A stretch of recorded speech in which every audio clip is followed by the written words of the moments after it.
In this section, we will cover a complete amplifier and capacitor installation.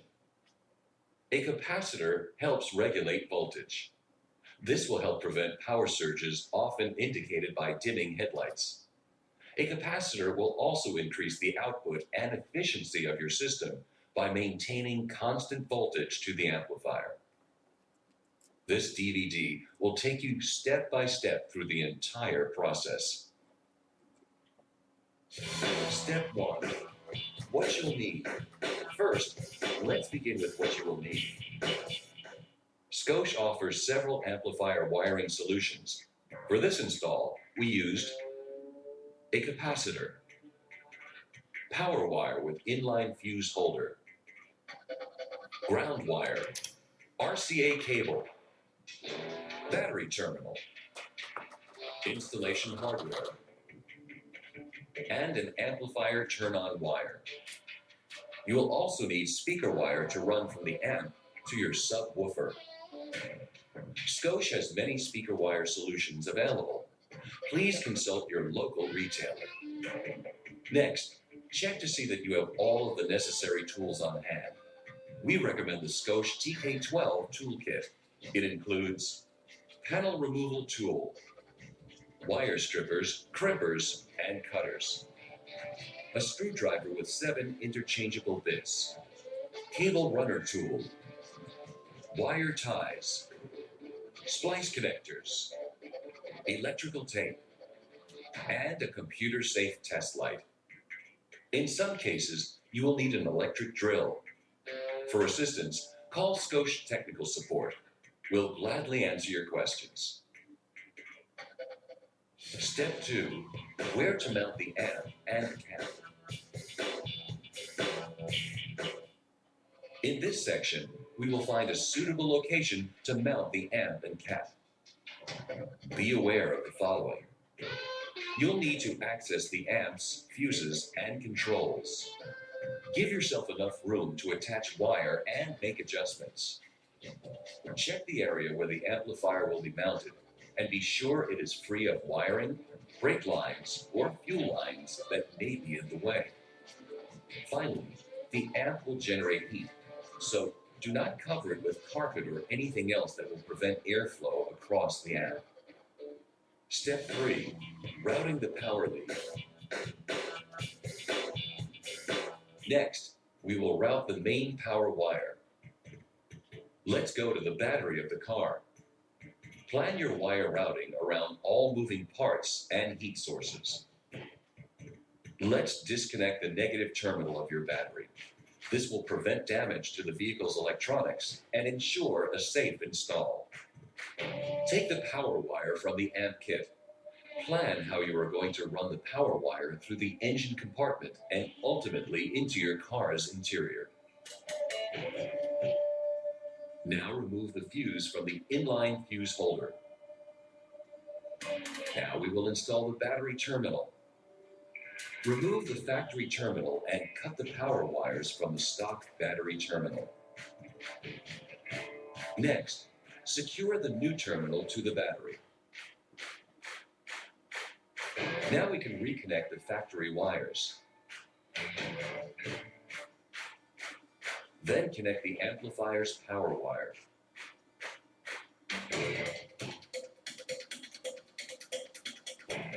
Also, make sure the wire is neatly secured and free from moving parts and heat sources.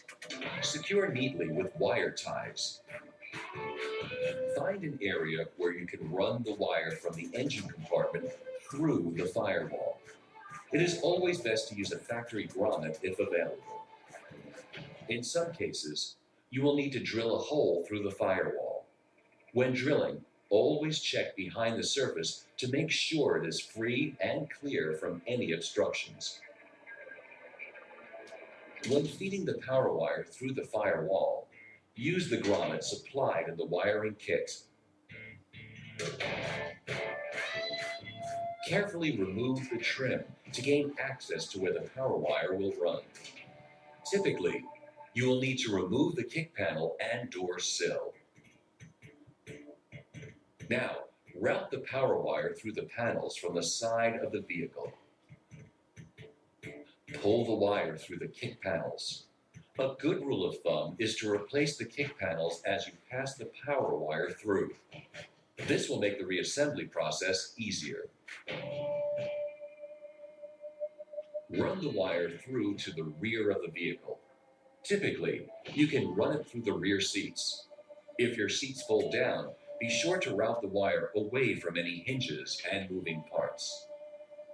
Once in the trunk, route the cable to your amplifier's mounting location.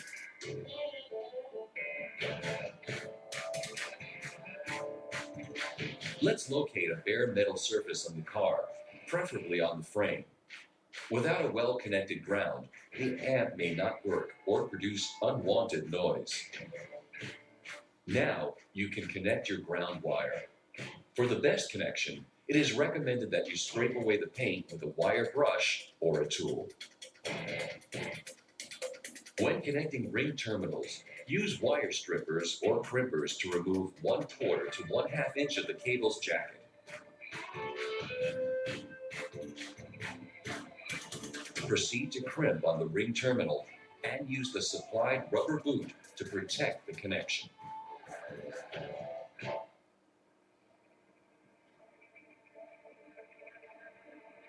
When installing an amp and cap, you will need to connect 2 ground wires, one for the amp and one for the cap. Now secure the ground cables to the frame and route them to the mounting location. Double check to make sure your power wire is still secure and routed away from moving parts and heat sources. Step 4. Routing the RCAs and amplifier turn-on wire. Now we're going to route the RCAs and amp turn-on wire. First, remove the radio. This may require radio removal tools. There are as many mounting methods as there are radios. So if you have questions on how to remove your radio, consult the radio's manual or call Scosh Technical Support. We'll gladly talk you through this, or we'll send you the information you'll need. Once you have the radio removed, you will need to connect the amp turn-on wire and RCA interconnects to the RCA cable runner. Secure with electrical tape. Run the RCAs through the dash. Pull the wire all the way through. It is important to route the RCAs separately from the power wire. This will reduce any unwanted noise in the system. A good rule of thumb is to keep them at least 9 inches away from the power wire. Routing the RCAs on the opposite side of the car from the power wires is always the preferred method. Run the wire along the firewall. You may need to remove the kick panel for access. Make sure that the RCAs do not interfere with the gas or brake pedals. Run the wire through the kick panel and along the door sill, down the entire length of the vehicle. Again, you may want to replace the trim panels before you continue. Make sure they snap in place. Also ensure the wire is not crimped or pinched in between the trim panels. Now run the wire into the trunk.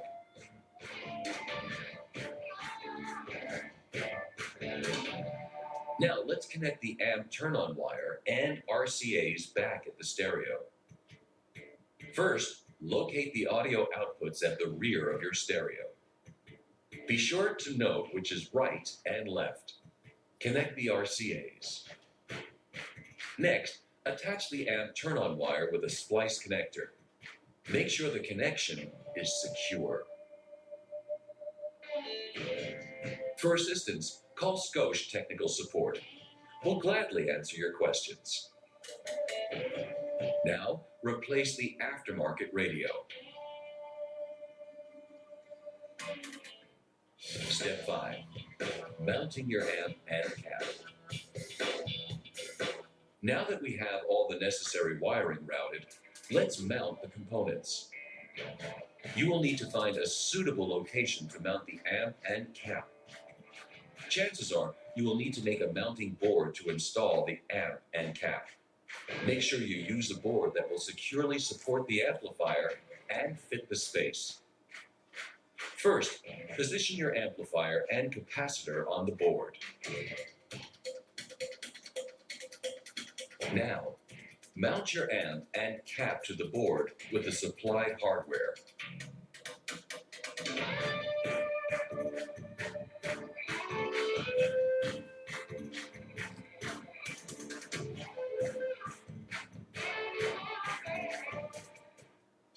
Step 6. Connecting the wires. Now that your amp and cap are mounted, it is time to hook it up. The main power wire will connect directly to the capacitor. First, create a short power wire jumper that will run between the amplifier and the capacitor.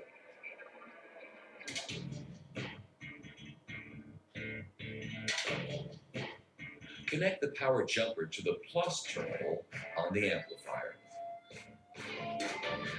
Now, we will connect the amp turn-on to the remote terminal.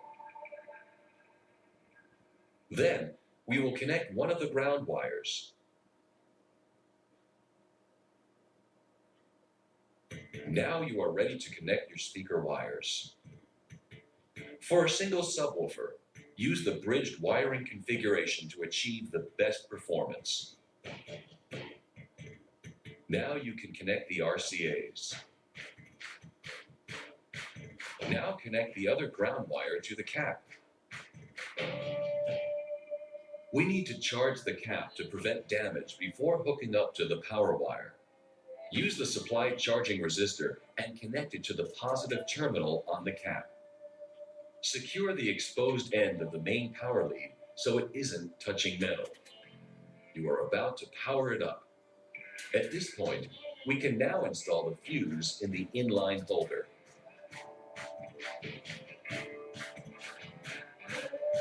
Reconnect the negative terminal to the battery.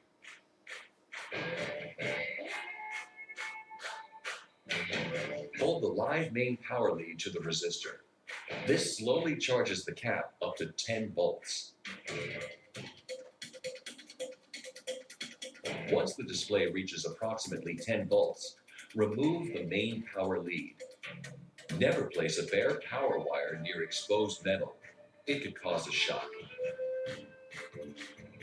Remove the charging resistor. Now connect the main power lead and the amp power jumper to the positive terminal on the capacitor. Now we will connect the speaker wire to the subwoofer. For more information on speaker wiring, take a look at the manual that came with your amp, or call Scotia Technical Support. We'll gladly assist you. Consult the wiring diagram from your amp and amp wiring kit to ensure everything is connected correctly. Step 7. Tuning your system. Now that we have the system hooked up, let's tune it. First, rotate the level control all the way to minimum.